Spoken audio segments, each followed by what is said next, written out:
오늘 저희가 함께 볼 말씀은 우리 사도행전 3장 1절부터 10절 말씀입니다. 사도행전 3장 1절부터 10절 말씀, 제가 한 절, 여러분이 한 절 교독하시고 마지막 10절은 합독하도록 하겠습니다.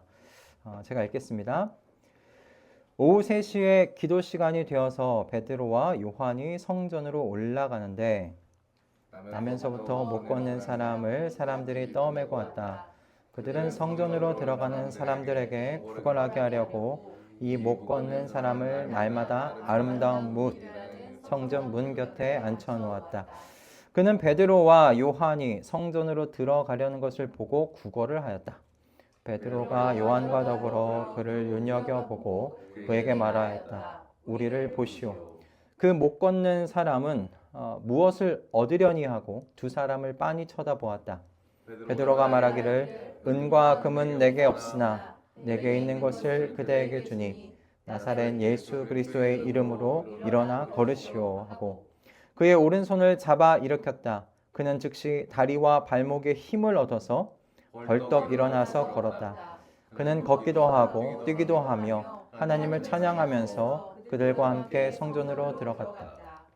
사람들은 모두 그가 걸어 다니는 것과 하나님을 찬양하는 것을 보고 또 그가 아름다운 문 곁에 앉아 구걸하던 바로 그 사람임을 알고서 그에게 일어난 일로 몹시 놀랐으며 이상하게 여겼다. 아멘. 오늘 이 본문의 말씀으로 계속되고 있는 주님의 사역이라는 제목으로 말씀의 은혜를 좀 나누도록 하겠습니다. 아시는 분은 아실 거고 모르시는 분은 모르실 것 같은데 그 토마스 아퀴나스라는 신학자가 있었습니다. 이 사람이 쓴 책 중에 가장 되게 유명한 게 신학대전이라는 책이 있어요. 이 책으로 되게 유명했던 정말 중세시대 그 카톨릭 신학자였습니다. 근데 어느 날 이 토마스 아퀴나스가 당시에 그 교황이었던 이노첸스 2세를 찾아갔어요. 그랬더니 교황이 뭘 하고 있었냐면 교회에 들어왔던 돈을 세고 있었던 거예요. 근데 이 교황이 자신을 방문한 토마스 아퀴나스에게 무엇이라고 이제 이야기를 했는가? 토마스, 보시오. 이제 교회는 은과 금은 없다라는 말을 하지 않아도 될 수 있는 그런 형편이 되었소 라고 이 인노첸스 2세 교황이 이야기했다는 거예요. 그러자 이 토마스 아퀴나스 이 사람이 이렇게 답변을 했다고 합니다. 그때는 이제 교황을 아버지라고 했던 모양이에요. 아버지, 이제 교회는 은과 금은 내게 없다라는 말을 하지 않을 수 있게 되었지만 또 동시에 일어나 걸으라 라는 말도 할 수 없게 되었습니다. 라고 이야기했다는 거예요. 여러분 좀 이해가 되십니까? 금과 은을 교회가 얻었지만 하나님의 능력, 하나님의 생명을 전하는 통로로서 하나님과의 그 가까운 교제를 누리는 그 교회로서의 능력은 상실했다. 그것이 토마스 아퀴나스가 교황에게 이렇게 이야기했던 바라는 겁니다. 이게 진짜인지 아닌지는 잘 몰라요. 이런 이야기가 전해져 내려오는데 참 이 이야기를 들으면서 저는 마음 가운데 되게 많이 생각하게 되더라고요. 여러분 좀 어떠세요? 이 토마스 아퀴나스는 당시 교회의 영적인 상태를 꼬집은 것인데 저는 이야기가 저도 그렇고요. 모든 시대의 교회와 성도 개개인에게 하는 말처럼 그렇게 좀 들렸습니다. 일어나 걸으라 라는 말도 더 이상 하지 못하게 되었다는 전 이 말이 제 마음에 정말 긴 여운으로 남았어요. 교회는 많은 돈을 얻었지만 동시에 주님의 생명을 잃어버렸고 주님과의 교통을 잃어버렸다. 더 이상 교회는 주님의 생명을 전하는 통로로서 그 기능을 잃게 되어 버렸다. 라는 그 말이 정말 좀 마음이 아팠습니다. 오늘 우리가 이와 관련한 이야기가 나오는 사도행전 오늘 이 본문을 좀 이제 보게 되는 겁니다. 오늘 본문을 보면 이제 베드로와 요한 두 사도가 이 예루살렘 성전 안에 있었던 그 정기적인 예배에 참석하기 위해서 이제 성전을 향해서 올라가던 중이었어요. 그들에게 성령이 임했다고는 했지만 그들이 살아가던 삶을 완전히 그 삶의 자리가 획기적으로 변화된 것은 아니었던 거죠. 그들이 유대인으로서 그들에게 주어졌던 아침과 저녁 예배에 참석하고 그 예배 가운데 있었던 기도회에 이 베드로와 요한은 꾸준히 참석을 했던 모양입니다. 그렇게 베드로와 요한이 매번 중요한 아침과 저녁에 제사 시간에 이렇게 참석하기 위해서 올라가는 길에 사람들이 성전 미문, 그러니까 아름다운 성전 문이라는 곳에 이 안진뱅이, 날 때부터 걷지 못했던 이 사람을 데리고 거기 앉혀놓고 구걸할 수 있도록 그렇게 만들어 놓은 거예요.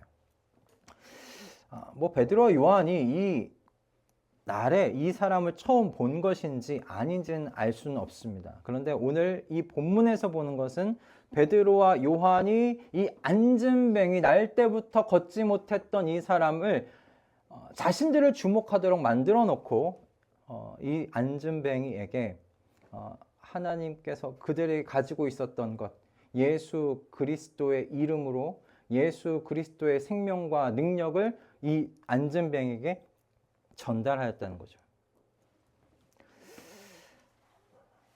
이 안진뱅이가 받도록 해준 것, 예수 그리스도의 능력, 이 베드로와 요한이 줄 수 있는 최고의 것, 그것을 이 안진뱅이에게 이 베드로와 요한이 전달했습니다.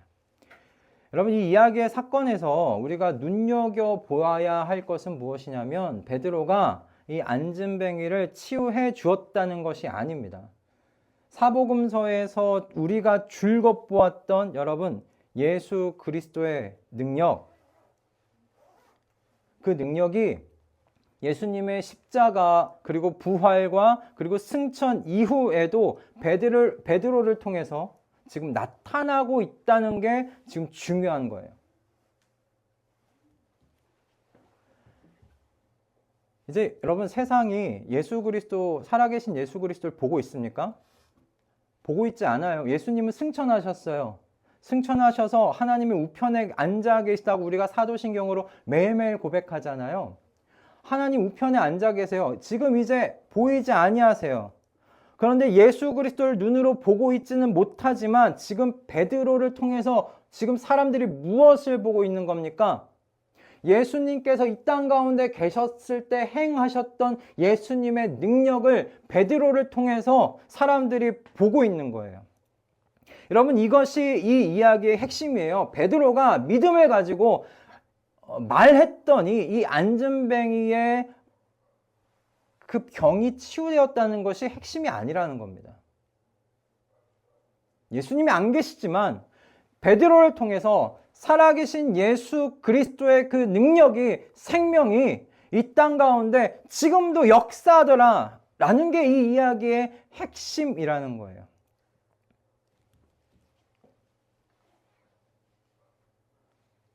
하나님 아버지 우편에 앉아 계신, 살아계신 그 예수 그리스도께서 그를 믿는 제자들을 통하여 지금도 이 땅 가운데 당신의 생명을, 당신의 능력을 발휘하고 계시다는 것, 여러분, 이것이 이 말씀 속에서 우리가 붙잡고 늘어져야 하는 그 말씀의 핵심이라는 겁니다. 믿으면, 우리가 믿음으로 예수 그리스도의 이름으로 우리가 앞장서면 어떤 것들이 낫는다 이런 것이 아니에요. 어떤 좋은 일들이 일어난다라는 것이 아니에요. 뭘 이뤄낼 수 있다라는 것이 아니에요. 살아계신 예수 그리스도께서 그분의 이름을 믿는 자들을 통하여서 그분의 생명과 그분의 능력을 이 땅 가운데 행하여 나아가신다라는 게 중요하다는 거죠. 여러분, 이번 주 내내 이 말씀이 제게는 좀 도전이 되었습니다. 중요한 건 이거예요. 내가 어떤 사람이냐라는 것이었습니다. 내가 어떤 사람이냐라는 거예요. 살아계신 예수 그리스도, 난 하나님 아버지, 그 하나님의 아들께서 살아계시다는 것을 믿는데, 그럼 그 믿는다는 예수 그리스도의 능력이, 그분의 그 생명이 나를 통해서 이 땅 가운데 발휘되고 있느냐? 내가 그럼 그 통로로 지금 사용되고 있는 사람이냐라는 거죠. 내 가정 안에서, 내가 있는 이 가정 안에서, 그리고 세상 속에서 만나는 그 사람들 사이에서 난 그 생명을, 그 능력을 흘려보내는 그 사람이 맞느냐라는 거예요. 베드로는 어땠습니까? 베드로는 그 통로였어요. 베드로가 무슨 능력이 있었던 것이 아니라 베드로는 통로였어요. 살아계신 그분의 생명과 능력을 이 땅 가운데 보여주는, 흘려보내는 통로였어요. 은과 금은 내게 없거니와 내게 있는 것을 그에게 주노니 그대에게 주노니 나사렛 예수 그리스도의 이름으로 걸으시오.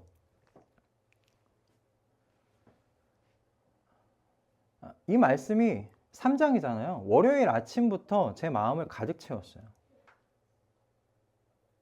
나는 뭘 전하는 사람이냐 도대체. 내 가정 가운데. 나는 정륜안으로 나가는 사람이냐, 아니면 그분 살아계시다고 믿는 그 예수 그리스도의 통로로서 세상 가운데 살아가는 사람이냐.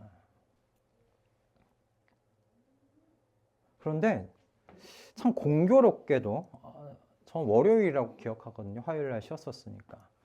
선율이가 갔다 와서 항상 이렇게 배고프대요. 그래서 간식을 사달라고 하는 겁니다. 그래서 그래, 간식 뭐 먹고 싶어? 그랬더니 치킨 텐더를 먹고 싶대요. 살찌는데 안 되는데. 그래. 다른 건 별로 먹고 싶은 게 없대요. 여러 가지 물어봤더니 그래, 한 번이다. 그리고 이제 치킨 텐더 사주려 롯데리아로 이제 걸어갔어요. 근데 같이 이렇게 걸어가고 있는데 선율이가 뜬금없이 제게 이런 이야기를 하는 겁니다. 진짜 정말 뜬금없이였어요. 아빠는 짜증이 나거나 화가 나려고 하면 특유의 말투나 억양이 있어 라는 거예요. 갑자기 뭐 아무런 이야기에, 그 앞에 아무런 대화에 그게 없었어요. 근데 갑자기 그거 아냐고 그러면서 물어보는 거예요. 아빠는 짜증나거나 화가 나려고 하면 특유의 말투와 억양이 있다고. 아빠 그거 알아? 그러는 거예요. 아니, 나 몰랐는데. 근데 그 말을 듣고 계속 제 개인적으로는 깜짝 놀랐고 당황스러웠어요. 뭐 물론 여러분, 어떤 사람이든 살면서 어떻게 짜증 한 번 안 내요? 어떻게 화 안 낼 수 있겠어요? 남자아이를 한번 키워보세요. 화를 안 낼 수 있나? 화가 나요. 그럼에도 최대한 이 화나려는, 화가 올라오는 이 마음을 초반에 잡아보려고 정말 이 마음을 다스리거든요. 특히 선율이한테는 좀 티를 안 내려고 좀 노력해요. 근데 개인적으로 전 노력했다고 생각을 했는데 선율이가 그렇게 이야기하는 걸 듣고 이게 다 정말 티가 났구나. 근데 그 말을 들으면서 오는 내내 생각이 들었어요. 퍼뜩 생각났던 게 뭐였냐면, 선율이가 태어났을 때, 저희 아들이 태어났을 때 하나님께 기도했던 바가 있었어요. 그게 뭐였냐면, 이 아들이, 선율이가 훗날 하나님을 개인적으로 고백하고 그리고 하나님과 개인적인 교제를 시작할 때 아빠와의 그 기억이 하나님과의 그 개인적인 교제에 방해가 되진 않았으면 좋겠다. 오히려 좀 도움이 될 수 있게 되었으면 좋겠다라고 하나님께 제가 그렇게 기도를 했었어요. 여러분, 이렇게 기도했을 때 제 마음은 선율이가 정말 이 아빠를 통해서 살아계신 하나님, 살아계신 그 예수 그리스도를 간접적으로 보았으면 좋겠다라는 마음이었던 거죠. 아빠로서 선율이가 그렇게 예수 그리스도의 생명을 만나는, 제가 아빠지만 통로가 되었으면 좋겠다는 그 마음에서 그렇게 기도를 했었어요. 그런데 그 마음이 자라가는 아들과 함께 이게 빗발해진 거죠. 그러다 아들이 한 그 이야기에 정말 망치로 맞은 듯이 정말 10년 전에 기도했던 바가 이렇게 생각이 났던 거예요. 그 마음이 정말 사라져가고 빗발해지고 아들과의 관계 속에서 인간적인 정륜환, 비뚤어지고 과거의 상처에 붙들려 영향받고 살아가는 그 인간 정륜환의 모습을 아들이 더 많이 봤던 건 아닌가. 많이 봤으니까 그거 알아? 라고 물어봤겠죠. 그죠? 왜 이렇게 많이 웃으시죠? 많이 봤으니까 그랬겠죠. 생각하면서 그랬어요. 아들과의 관계에서만 그랬을까? 아내의 관계에서도 그러지 않았을까? 아내가 많이 참아주면서 살지 않았을까? 저도 참지만 아내도 많이 참지 않았을까? 라는 생각을 해봤습니다. 그래서 이번 한 주 동안 정말 이 3장 이 말씀을 붙들고 먼저 그 살아계신 예수 그리스도의 그 능력과 그 생명을 흘려보내는 좀 아빠로서 그리고 남편으로서 살아보려고 애써봐야지. 짜증 안 내고 좀 화도 안 내고 좀 참아보고 좀 그래야지. 부드럽게 말해보려고 노력해야지. 근데 쉽지가 않더라고요. 그 쉽지 않은 이유를 좀 한번 붙잡고 생각을 해봤어요. 중간에 한번 아내한테 짜증을 좀 심하게 냈던 적이 있었거든요. 왜 그때 내가 그랬을까를 붙잡고 생각을 해봤더니 제가 가장 큰 이유가 이렇게 한 가지 떠오르더라고요. 뭐였냐면 제가 살아있어서였어요. 나 정윤환이 살아있었어요. 정윤환이라는 이 죄인이 살아있었기 때문이구나 라는 생각이 들더라고요. 자기 방어적이고 쉽게 곡해하고 비뚤어진 그 고집으로 이 살아계신 예수 그리스도의 생명과 이 능력이 아내에게, 자식에게, 그리고 내 주변의 이웃들에게 흘러가는 것을 가로막았구나. 이 죄인 정윤환이 끈덕지게 살아남아 있어서 이 생명이 예수 그리스도의 그 능력이 제대로 흘러가질 못했구나 라는 생각이 들었어요. 제가 정말 자기 방어적인 사람이더라고요. 쉽게 곡해하고 듣고 나중에 곰곰이 생각하면서 그 본래 마음이 뭔지 생각을 하는데 이미 곡해하면서 짜증냈는데 이미 뭐 어떡해요. 그런 죄인의 모습이 있더라고요. 내게 있는 것으로 내게 주노니. 여러분 이 순간 베드로, 여러분 그 화 많고 불같은 성정의 베드로 아니었어요. 그죠? 이때 베드로는 살아계신 하나님의 아들 예수 그리스도의 그 능력의 통로였고 생명의 통로였습니다. 예수 그리스도의 능력과 생명이 흐르는 것을 막아서는 그 어떤 것도 이 베드로에게 없었어요. 어떤 두려움도 없이 그를 응시하고 그에게 분명히 이야기했어요. 내게 은과 금은 없거니와 내게 있는 것으로 내게 주노니 나사렛 예수 그리스도의 이름으로 일어나 걸어라. 그렇게 말하는 이 베드로에게, 그렇게 선언하는 베드로에게 가로막혀 있는 건 없었어요. 어떤 분들은 이 이야기를 듣고서 이 땅에서 그런 상태를 유지하면서 평생 살 수 있는 사람이 어디 있어? 라고 말할 거예요. 우리는 그렇게 살아갈 수 없다고 할런지도 모르겠어요. 그러나 여러분 우리 스스로 한계선을 지어놓지 않았으면 좋겠습니다. 하나님의 성령께서, 도우시는 성령께서 우리 안에 우리와 함께 사시는 줄을 믿습니다. 아멘. 그 주님께서 우리를 도우실 겁니다. 여러분 하나님께서 정하신 바가 무엇인지 잊지 마십시다. 하나님께서 정하셨어요. 뭘 정하셨냐면 하나님께서요 이 땅에 하나님의 성도들을 통해서, 여러분 각자 한 사람 한 사람을 통해서 하나님의 능력과 생명을 흘려보내기로 작정하셨다는 거예요. 여러분 이걸 잊지 마세요.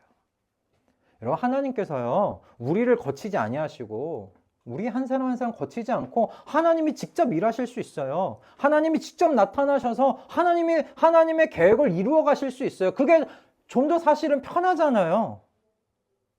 그런데 하나님이 정하신 거예요. 이 종말의 시기에 그리스도의 제자들, 하나님의 자녀들을 통해 하나님의 생명과 능력을 이 죽음의 땅 가운데 흘려보내시기로 결정하신 거예요. 조금 답답하더라도, 조금 느리더라도 여러분을 통해서, 저를 통해서 일하시기로 작정하신 거예요.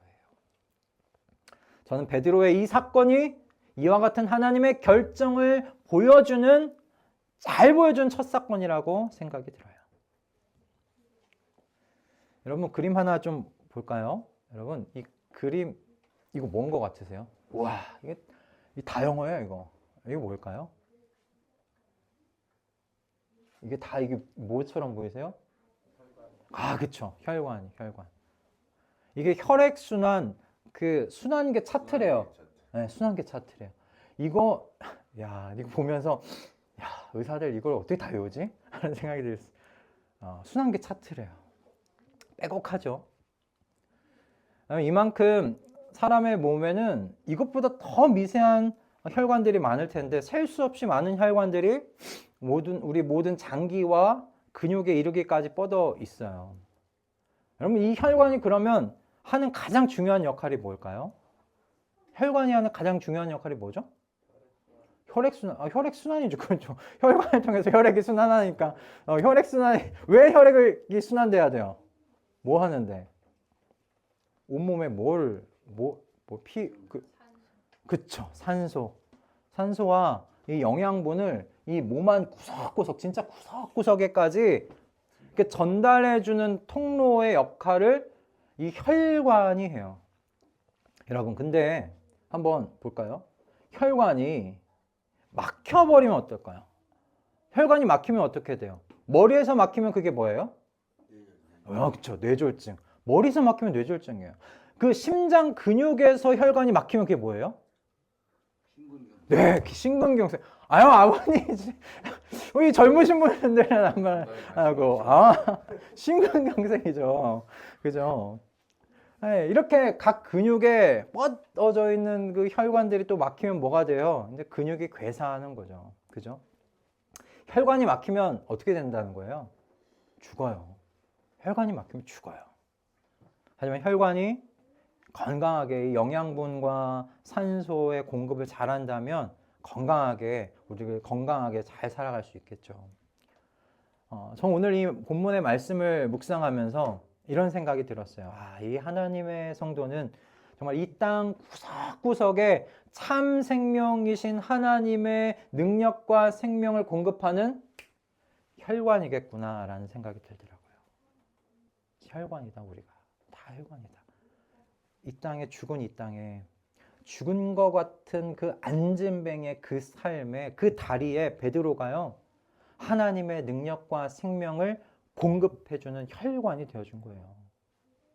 하나님 나라의 생명력이 이 베드로라는 혈관을 통해서 전달되었고요. 주님의 생명력은요. 어떻게 했어요? 죽은 것과 같은 다리를 가진 그 사람을 소생시켰어요. 그 이후에 나와 있는 거 보시죠. 뛰면서 기뻐하면서 베드로와 요한과 같이 성전을 향해 갔던 여러분 그 장면을 한번 상상해 보세요. 저는 여러분이 그리고 제가 이 땅 구석구석에 미치는 하나님 나라의 혈관들로 살아가시기를 이 아침 소원합니다. 여러분이 막혀버리면 어떻게 돼요? 이 땅은 죽은 채로 살아갈 수밖에 없어요. 우리가 막히면 이 땅은 죽는 거예요. 혈관 막히면 죽는 거잖아요. 우리가 유일한 혈관들이라고 여러분 그렇게 믿으실 수 있기를 바랍니다. 여러분 스스로를 그렇게 생각하실 수 있기를 바랍니다. 주님의 생명력과 능력을 이 땅 구석구석 전달할 수 있는 사람들, 그래서 이 세상이 제 기능을 발휘하게 할 수 있는 사람들은 여러분 외에 없습니다. 예수 그리스도의 이름을 믿는 사람들 외에는 없습니다. 은과 금을 가진 사람들이 아니라 이런 사명을 감당할 수 있는 사람은 나사렛 예수 그리스도의 이름을 가진 사람들 외에는 없습니다. 여러분들이 그런 혈관들입니다. 하나님께서 이 종말의 때에 성도들을 통해서 주님의 그와 같은 능력과 생명을 실어 나르는 주님의 혈관들로 저와 여러분들을 부르신 줄 믿습니다. 여러분 우리 소명을 여러분 기억하시고 이것이 내 소명이구나 붙잡으실 수 있기를 소원해요. 주님의 혈관으로서 저와 여러분이 막히면 여러분의 가정이 죽어가기 시작합니다. 여러분의 일터가 죽어가기 시작합니다. 이 땅이 죽어가기 시작합니다. 그러니 여러분, 하나님 나라의 건강한 혈관으로서 살아가시기 위해서 여러분 깨어서 기도하십시다. 깨어서 기도합시다. 건강한 하나님의 말씀을 먹고요. 혈관에 콜레스테롤이 끼지 않도록 하십시다. 네? 제가 운동하면서 그런 식단 조절 왜 몸 빼려고 하지만 개인적으로 생각해 보니까 이렇게 식단하면 몸에 콜레스테롤 안 끼겠다 싶기도 하더라고요. 여러분, 육신의 정욕과 안목의 정욕과 여러분 이생의 자랑이라는 이 콜레스테롤들이 우리 혈관인 우리의 삶 가운데 끼지 아니하도록 깨어서 기도하고 말씀 보면서 그런 영적 식단을 잘 지켜나가시는 저와 여러분 되시기를 소원합니다. 매일매일 식단 얼마나 잘 관리해요. 근육 안 빠지게 아침, 저녁, 점심 저 같은 경우 어떻게든 고기 먹고 해보려고 하고 야채 먹고 식단 잘하죠. 영적인 식단도 같이 해보자고요, 여러분. 영적인 식단 기도하고요. 말씀 읽으면서 우리 안에 육신의 정욕, 안목의 정욕, 이생의 여러 가지 자랑들이라는 그런 콜레스테롤들이 끼지 아니하도록 우리 그렇게 우리 자신을 잘 깨어서 점검하면서 건강한 주님의 혈관으로서 이 세상 가운데서 살아 나아가시는 저와 여러분 되기를 소원합니다.